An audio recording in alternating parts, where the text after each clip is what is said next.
Nagbigay si kapuso actor Sian Lim ng posible niyang sabihin kapag nakasalubong niya umano ang kanyang ex-girlfriend. Hangad ni Sian umano na matagpuan ng kanyang ex ang kaligayahang hinahanap nito. Sa latest episode kasi ng Family Feud nitong Biyernes, binasa ng host ng naturang game show na si Dingdong Dantes ang isa sa mga question entries na mula sa mga manunood.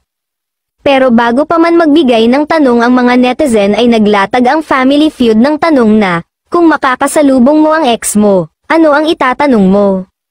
Nagpresenta si Sian na sagutin ang naturang tanong upang malaman din umano ang point of view ng isang lalaki matapos itong sagutin ng ka-team niyang si Colleen Garcia.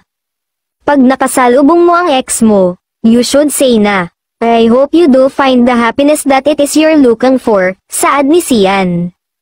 Ganun lang dapat masaya, di ba? Dapat masaya kayo para sa isa't isa, yun siya, di ba? Dugtong pa niya.